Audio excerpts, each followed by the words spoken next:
Hello friends, welcome to அகத்தியாவின் சமையல். நல்லா இன்றைக்கி கமன்னு சூப்பரான ஒரு சுண்டல் ரெசிபி பார்க்கலாம் வாங்க.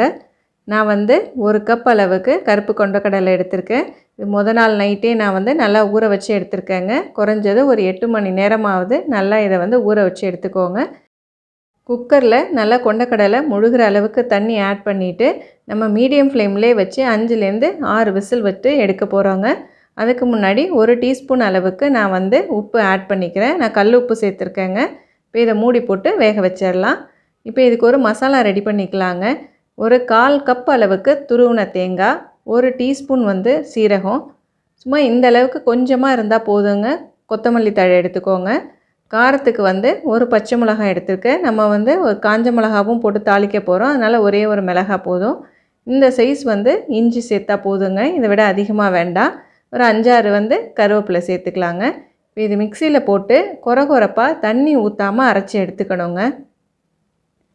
இப்போ விசில் எடுத்தாச்சு. பாருங்கள், கொண்டக்கடலை நல்லா வெந்திருக்கு. நமக்கு கொண்டக்கடலை நல்லா சாஃப்டாக வெந்தாதாங்க சாப்பிடும்போது நல்லாயிருக்கும். இல்லைன்னா உங்களுக்கு அழுத்தமாக இருக்கும். இப்போ நல்லா வெந்துருச்சுங்க. இப்போ இதை நம்ம தனியாக வடித்து எடுத்துக்கலாம். ஒரு கடாயில் 2 டீஸ்பூன் அளவுக்கு எண்ணெய் ஆட் பண்ணிக்கோங்க. எண்ணெய் நல்லா காயட்டும். எண்ணெய் காஞ்சதும் 1/2 டீஸ்பூன் அளவுக்கு கடுகு தாளிச்சிக்கலாம். சாதாரணமாகவே உங்களுக்கு சுண்டலுக்கு அதிக எண்ணெய் தேவையில்லை. ஏன்னா வழவழன்னு தெரியும் உங்களுக்கு. இது நம்ம மசாலா அரைச்சி சேர்க்குறதுனால கொஞ்சம் அதிகமாக போட்டிருக்காங்க. இப்போ காஞ்ச மிளகா, கருவேப்பிலை, 1/4 டீஸ்பூன் அளவுக்கு பெருங்காயத்தூள் சேர்த்துட்டு காந்தாமல் நல்லா ரோஸ்ட் பண்ணிக்கலாங்க. நம்ம அரைச்சி வச்ச மசாலா, தேங்காய், சீரகம், பச்சை மிளகாலாம் சேர்த்து அரைச்சிருக்கோம் இல்லைங்க, அந்த மசாலாவை இப்போ இதில் ஆட் பண்ணிக்கலாம்.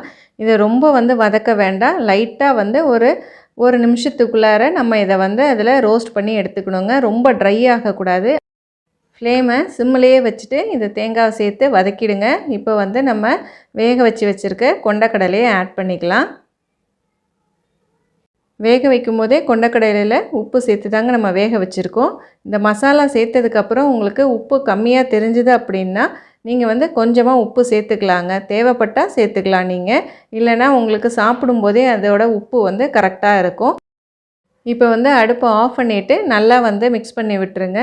அடுப்பு ஆன்லேயே வச்சு செய்ய நமக்கு ரொம்ப ட்ரையாக போயிடுங்க. சுண்டல் கொஞ்சம் ஜூசினஸ் இருக்காது. பாருங்கள், அந்த ப்ரௌன் கலருக்கு இந்த க்ரீன் கலர் நம்ம காம்பினேஷன் எவ்வளோ சூப்பராக இருக்குன்னு பார்த்தோன்னே சாப்பிடணும் போல் தோணும். நல்லா ஸ்பைசியாகவும் இருக்குங்க. நல்ல ஃப்ளேவரும் அதிகமாக இருக்கும். பிள்ளைங்களும் நல்லா விரும்பி சாப்பிடுவாங்க. இது நல்ல சூப்பரான ஈவினிங் ஸ்நாக்ஸாக இருக்குங்க. அவ்வளோதாங்க, நல்ல சுண்டல் காரசாரமாக ரெடி ஆகிடுச்சு. இந்த ரெசிபியை நீங்களும் உங்கள் வீட்டில் ட்ரை பண்ணி பாருங்கள். இந்த வீடியோ உங்களுக்கு பிடிச்சிருந்ததுன்னா என்னோடய சேனலை லைக் பண்ணுங்கள், ஷேர் பண்ணுங்கள், சப்ஸ்கிரைப் பண்ணுங்கள்.